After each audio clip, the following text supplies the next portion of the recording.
Esto es De Frente al Campo. Perfecto. Bueno, solo voy a hacer una breve presentación con algunas ideas que espero terminar en 15-20 minutos y después estaré disponible para las preguntas que ustedes necesiten. Bueno, voy a hacer una breve presentación con algunas ideas que espero. La primera cuestión es que y después estaré disponible para las miles de años. El problema del hambre fue un problema gravísimo, por los intercambios para toda la humanidad. Estamos hablando de muertes. La primera cuestión es que por millones de personas durante el hambre, miles de hasta la década, el problema del hambre fue un problema gravísimo. Gustavo, esperame un minutito que tenemos una acople y ya lo solucionamos y te damos el pase porque te escuchamos con eco. Un minutito y ya estoy con vos. Son 500.000 personas, millones de personas que morían de hambre, 2020, hasta la década de la reducción fue drástica. Gustavo. La razón de esa muerte por hambre, digamos, hasta prácticamente caída, bueno, sí, son muchas, son 500.000 personas, muerte por hambre ahora en el 2020, problemas de la reducción fue drástico. En gran parte tiene que ver la razón de esa productividad, digamos, y la reducción, caída permanente de costos en términos ajustados por inflación. Es decir, los precios de los granos, en este caso de las materias primas, tienden a reducirse y también es cierto que las materias primas tienden a reducir su participación en el precio final de los granos. Los consumidores del mundo pagan cada vez más por otras cosas cuando compran un alimento que no son los granos. Pagan por logística, pagan por marketing, pagan por el just in time, etcétera, etcétera. Uno de los grandes responsables, o el gran responsable de este aumento de productividad, es lo que podríamos llamar la convergencia tecnológica inicial, la 1.0. Y aquí está la imagen de Norman Borlaug, que creo que todo el mundo conocemos, padre de la Revolución Verde y Premio Nobel de la Paz en 1970, donde generó un cambio en el sistema productivo, incluyendo los fertilizantes, mejoras en la genética y el control de plagas y enfermedades. Hay desde hace algunos años una convergencia tecnológica que podemos llamar 2.0, o algunos la llaman la revolución industrial verde, o bueno, con el nombre que sea, pero en esta convergencia se suman algunas tecnologías del agro como la agricultura de precisión, la siembra directa, las semillas listas para usar, la protección y nutrición de cultivos más sofisticadas, que a su vez nuclean otras tecnologías básicas, ¿no? La agricultura de precisión tiene que ver con la electrónica, con la metalmecánica, la siembra directa también, las semillas listas para usar tiene que ver con la biotecnología, la química y la nanotecnología tienen mucho impacto en temas como la protección y nutrición de cultivos. Y la otra gran novedad de esta revolución es que las plantas no solamente producen alimentos y granos, sino que empiezan a producir un sinnúmero de productos como medicamentos, bioplásticos, textiles, papel, materiales de construcción, enzimas, energía. En realidad estos vegetales, estas plantas, empiezan a funcionar como fábricas que transforman el sol, el agua, el dióxido de carbono en este tipo de productos. Muchos de esos productos se hacían antes en las industrias de la chimenea, y a partir de mejoras en la genética o transformaciones en la genética o en el proceso productivo, ahora estos productos se empiezan a hacer en las plantas. Y las plantas como fábricas, si bien es una metáfora, pero nos ayuda a pensar que estas fábricas pueden ser fábricas que generen esperanza sobre los principales problemas que tenemos hoy en el sector productivo y en general en la sociedad. Son plantas que usan energías renovables como el sol, los paneles solares son las hojas, que no emiten dióxido de carbono, sino que lo absorben, y que son fábricas que no están en los grandes centros urbanos, sino que están diseminadas a lo largo y a lo ancho de nuestra geografía. Son, por decirlo de alguna manera, fábricas mucho más federales.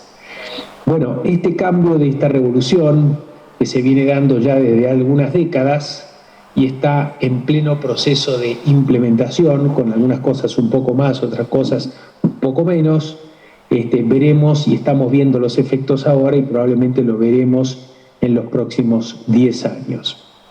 Pero hay, bueno, este es un ejemplo del tema sistémico, en este caso el tema de la agricultura de precisión, que requiere una interacción permanente, digamos, entre las tecnologías y las tecnologías de campo, las tecnologías de la sociedad de la información o de información y comunicaciones, generándose estos sistemas mucho más complejos, es decir, producir con esta convergencia 2.0 requiere mucho más cerebro, mucho más conocimiento que el que necesitaba nuestros padres, abuelos, etcétera, en la época de la convergencia 1.0. Pero estamos viendo el nacimiento de una especie de una nueva convergencia tecnológica que incluye a las anteriores, pero le agrega numerosas capas tecnológicas vinculadas con la información, nuevos materiales y nuevas formas de organización y gestión. Y les voy a contar un ejemplo sobre esto. En un laboratorio en el MIT, en Estados Unidos, se está creando un robot. Ese robot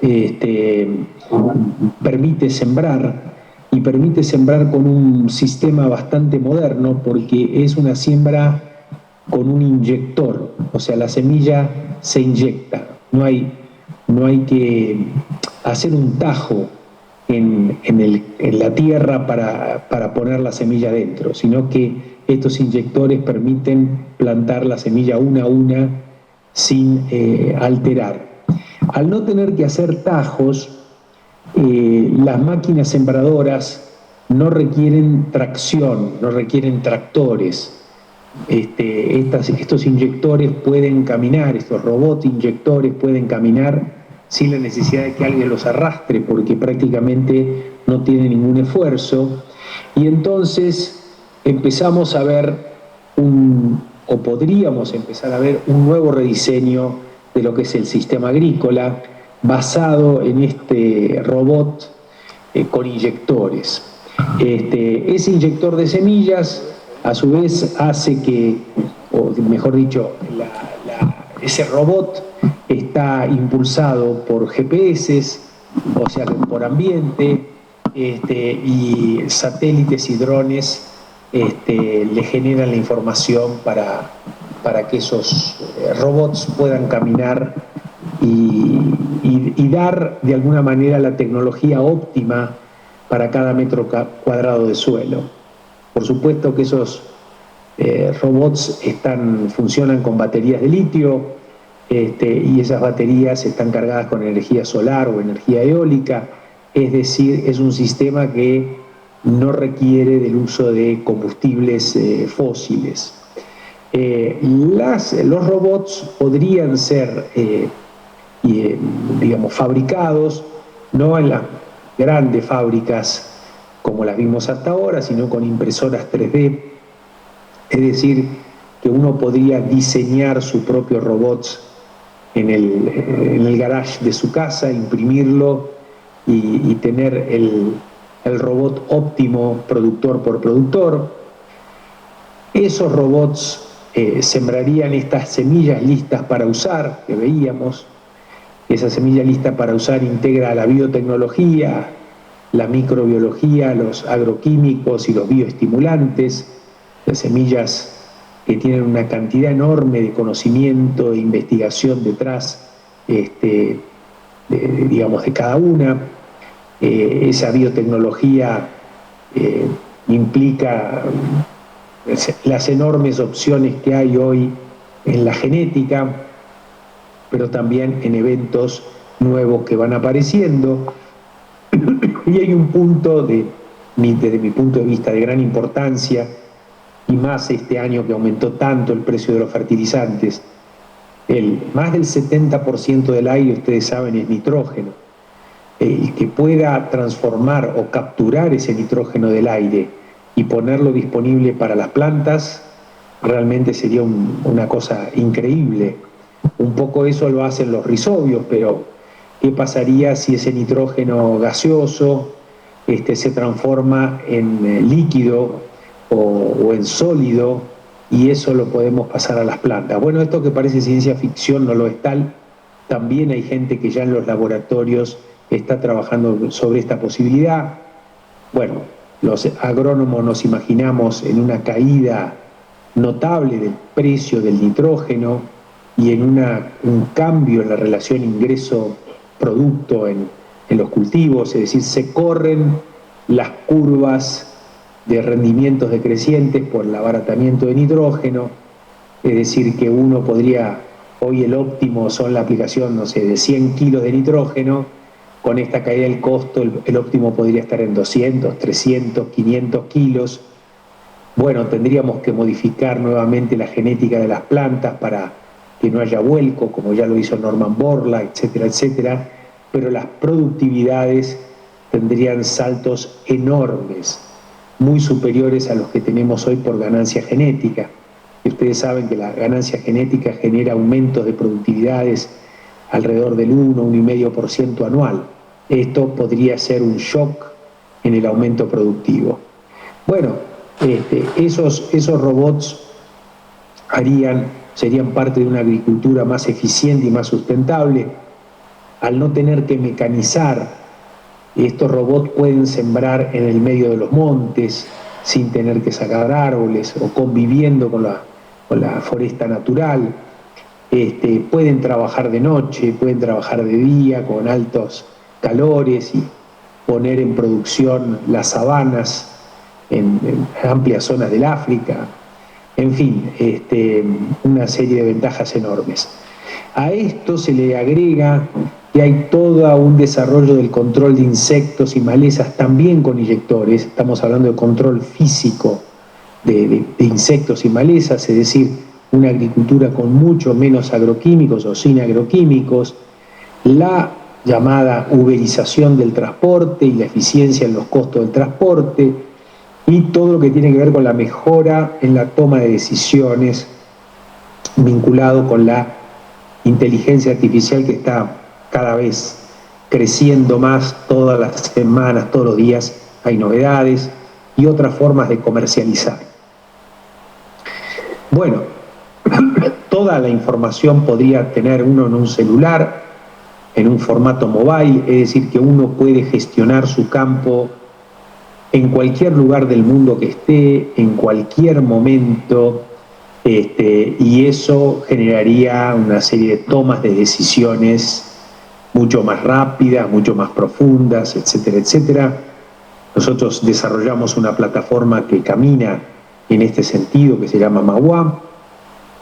Y las innovaciones, hasta ahora que hablé más que nada de procesos, pero también hay innovaciones en los productos, ¿no?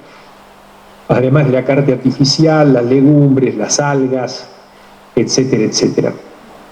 Esto empieza a funcionar como ecosistemas que son neutros o positivos en términos de emisiones de dióxido de carbono, y reciclando residuos y demás, creando nuevas formas de agricultura, una agricultura mucho más resiliente, mucho más sustentable en el tiempo, que habla el idioma de la naturaleza.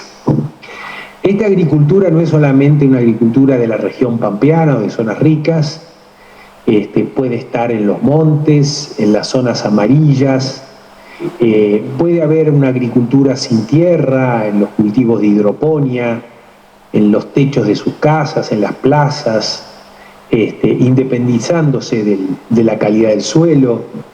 Bueno, la agricultura de las algas con el agua del mar, transformando el mar en una amplia zona fotosintética, o como ya dije, en los techos de las zonas urbanas, en lo que llamamos una agricultura urbana o periurbana.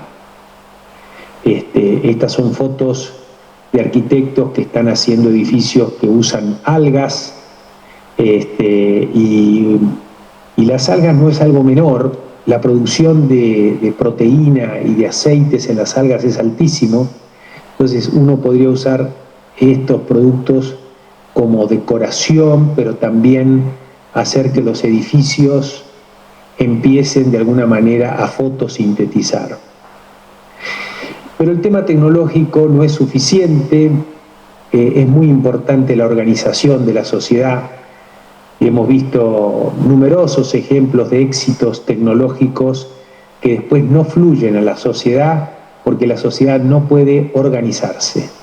Los términos de organización, de cadenas de valor, de redes, de las empresas, de las cooperativas, es decir, de cómo generamos organizaciones que permitan, que faciliten el fluir de estos conocimientos a la sociedad es clave y es un tema no menor. Esto que les cuento, sin embargo, ha tenido un costo medioambiental y que continúa siendo enorme y evitable, es decir, no es un caso de exclusivo de éxito, hay costos, el tema de biodiversidad, de contaminación de agua, deforestación, degradación de suelos, calentamiento global, muchos de ellos se han ido resolviendo, degradación de suelos, ustedes están en La Pampa, yo soy de la época donde todavía no estaba la siembra directa y el gran desafío que teníamos, lo que nos dedicábamos a esto, era cómo gestionar el deterioro, o sea, asumíamos que había un deterioro y había que gestionarlo para que sea lo menor posible. Ustedes que están en Bordenave o en la Universidad del Sur, recuerdo hace 20, 25 años implementando prácticas conservacionistas en Bordenave con el ingeniero Glave y otros grandes que pasaron por esa universidad, esas cátedras y esas geografías. Sin embargo, hoy la siembra directa ha hecho un enorme aporte y ha contribuido a resolver una parte sustancial de este tipo de problemas. Los hábitos de consumo que mencioné deben revisarse. Un norteamericano consume 2 veces lo que consume un africano, por ejemplo, y prácticamente un 60% más de lo que es el promedio mundial. Es decir, tenemos que bajar el uso de energía para la alimentación, haciéndola más eficiente, sin tanto derroche. El desperdicio de alimentos es otro tema importante, representa el 20-30% de lo producido. Imagínense que ese 20-30% de lo producido realmente contribuiría a bajar los precios, a presionar menos sobre zonas más lábiles, menos sobre ecosistemas de altos servicios ambientales. Y cuando vemos un mapa, del mundo, nos encontramos en el Mercosur, una de las zonas más aptas para producir alimentos y para producir todos los productos que salen de este ecosistema que hemos mencionado.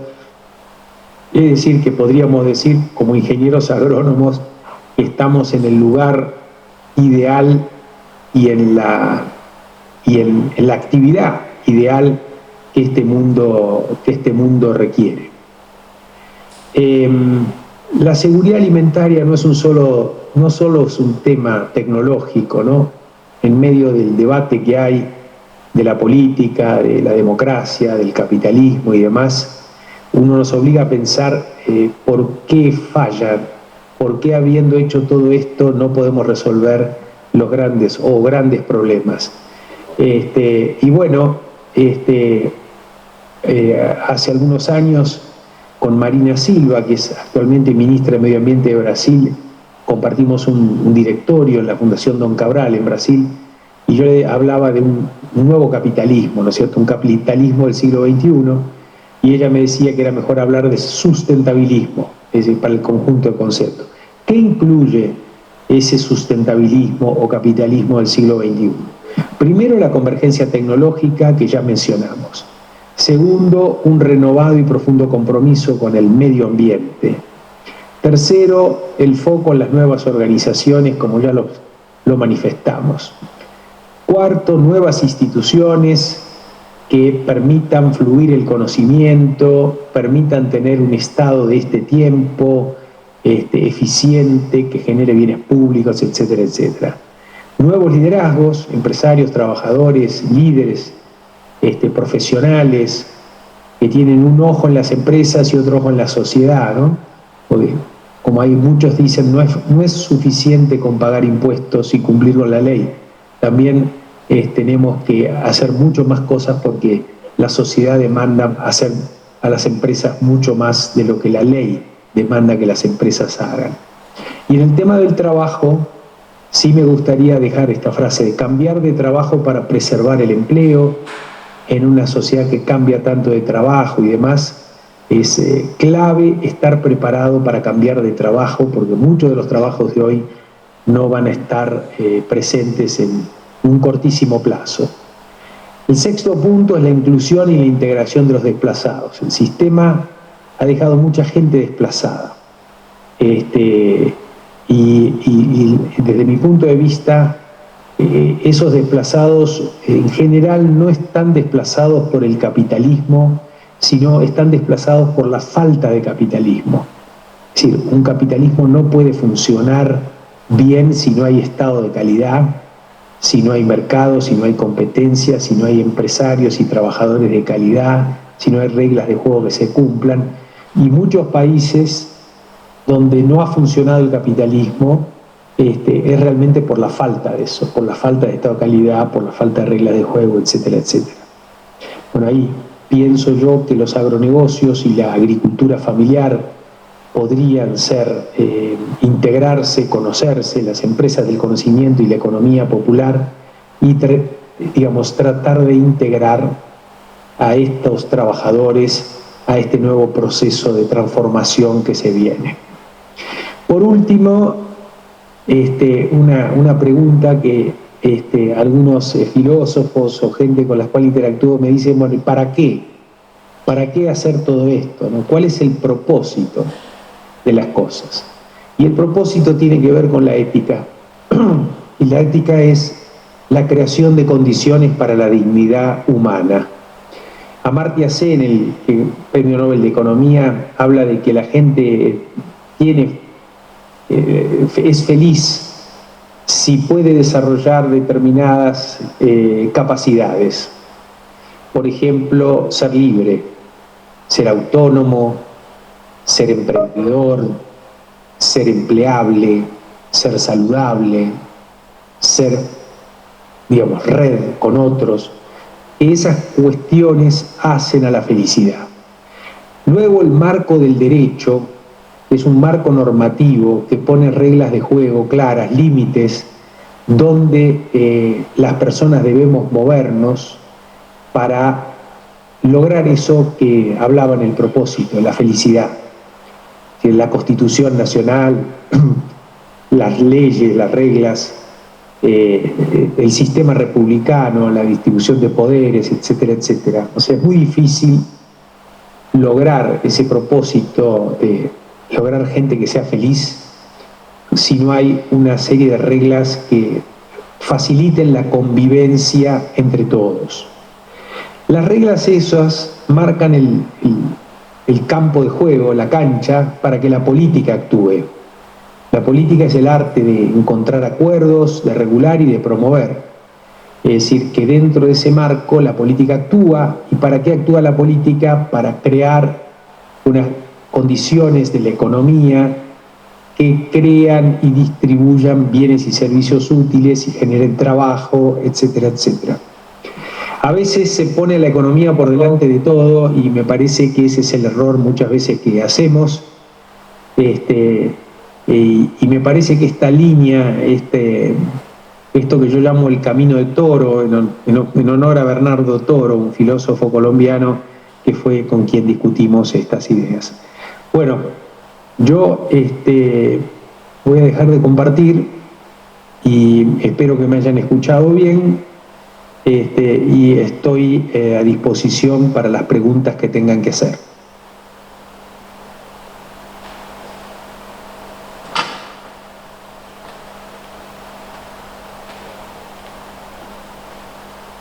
silencio total.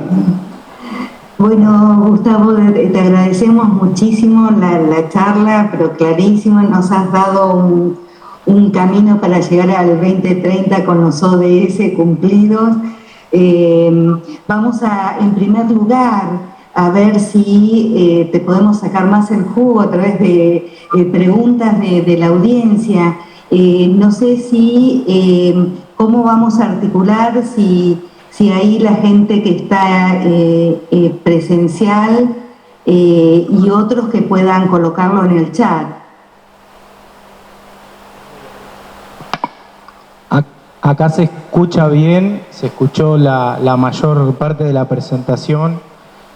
Muchísimas gracias, Gustavo. No sé si alguien en el auditorio tiene alguna consulta.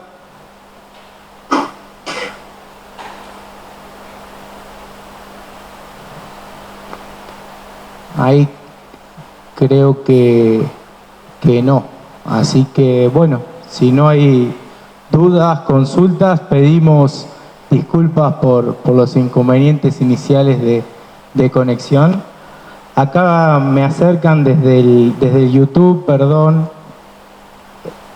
Sebastián Martín tiene una pregunta, Gustavo. ¿Qué perspectivas tenés para el mediano largo plazo sobre la ganadería en La Pampa o en Argentina? Bueno, digamos, el tema ganadero es importante, es estructuralmente una de las fortalezas que tenemos en Argentina en general. Creo yo también que la tecnología, la convergencia tecnológica, yo mostré un caso agrícola, pero uno podría armar un caso ganadero, ¿no? Con todas las tecnologías nuevas que hay para el manejo de la ganadería. Del alambrado eléctrico virtual para manejar grandes extensiones de campo que facilitaría muchísimo y nuevas formas de alimentación, etcétera, etcétera. Yo creo que sí, la producción primaria, digamos, de carne debería tener algún nivel de integración sofisticada y con toda la cadena de valor, la industria frigorífica, digamos, hasta los consumidores. La carne argentina, bueno, en el mundo es la más calificada. Deberíamos tener una presencia mucho más intensa, mucho más específica en los restaurantes, en los lugares de delivery de carne del mundo, ¿no? Me parece que hay una oportunidad para aprovechar, pero tiene en este caso que ver con algunos temas tecnológicos y también fundamentalmente con temas organizacionales. Cómo nos organizamos para poder llegar lo más eficientemente posible del productor al consumidor. Y hay algunas cuestiones previas que no se entienden cómo nos implementan, ¿no? Que es la comercialización por corte. Es una agenda que existe desde hace 30 años y no la hemos podido resolver. Eso facilitaría muchísimo la modernización y la integración comercial y la eficiencia, digamos, comercial. La verdad es bueno, es increíble que no se haya aplicado. Y habiendo realmente hecho un esfuerzo muy grande, ¿no? Los productores ganaderos aportan a las instituciones para que resuelvan estos temas. Estábamos cerquita, yo estaba tan contento, pero parece que nos sacaron el gol en la línea del arco prácticamente. ¿No? Bueno, no lo hemos podido hacer con gobiernos de distintas ideologías. Vos fíjate que gobiernos que por ahí nosotros suponíamos que entendían más este tema, no lo hicieron. Vamos a ver ahora con el cambio de gobierno si esta medida es una de las medidas de las primeras 10 horas. Bien. Por nuestra parte, queremos también un poco aprovecharte, Gustavo, con otra pregunta, un poco dirigida a esta región sudoeste pampeana, ¿no? Una región, ¿cómo ves este juego entre la digitalización, ¿no? La llegada de la tecnología y la sustentabilidad, ¿no? Y en la otra pata, ¿cómo ves la parte organizativa? ¿Cómo impulsarla? ¿Cómo fomentarla? ¿No? Hay casos muy heterogéneos, ya se ven en nuestra zona, pero bueno, me parece que quizás nos puedas dar alguna orientación. ¿Vos querés agregar algo, Carlos? Sí, y respecto a esto de las zonas marginales, si están haciendo alguna experiencia en lo que son sistemas silvopastoriles integrados a también la producción agrícola. Sí, lo último, estamos trabajando en silvopastoriles en el NOA, perdón, en el NEA, no en la zona, digamos así, pampeana. Y sí, digamos, es algo que funciona, que permite, bueno, justamente la robotización permite mejorar esos campos sin tener que tocar plantas, o sea que hay ahí todo un tema tecnológico. Pero mirá, la zona sudoeste de la provincia de Buenos Aires, sur de La Pampa, es una zona muy querida, muy cercana a mis afectos. Nosotros teníamos campo y producíamos, fuimos impulsores de la siembra directa muy tempranamente y todas nuestras medidas y nuestra experiencia fueron sumamente positivas. Hubo, por supuesto, al principio mucha reacción, mucha resistencia, pero los resultados productivos fueron extraordinarios.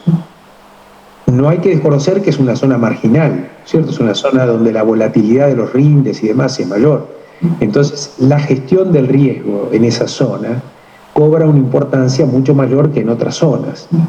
Entonces, organizarse para gestionar mejor el riesgo es fundamental. Nosotros hace unos 15 años hicimos una propuesta al Banco Provincia de crear una especie de fondo común de inversiones en el sudoeste que permita, bueno, asegurar costos hundidos, que permita tener coberturas de precios, que permitan a los pequeños productores integrarse a ecosistemas más complejos y que le permitan tener más libertad de usar este tipo de herramientas que, siendo pequeños productores, por ahí no tienen acceso.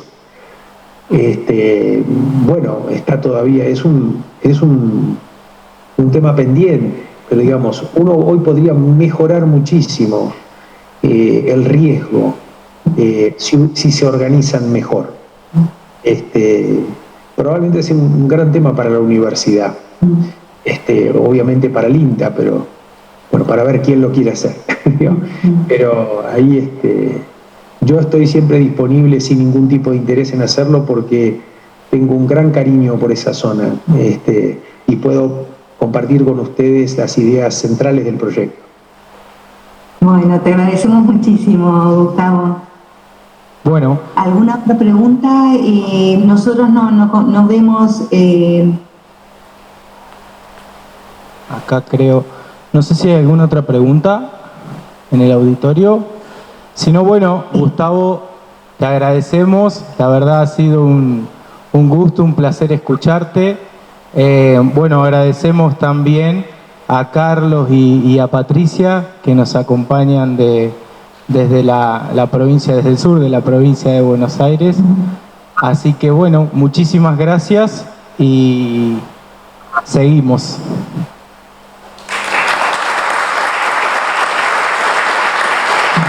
Esto es De Frente al Campo.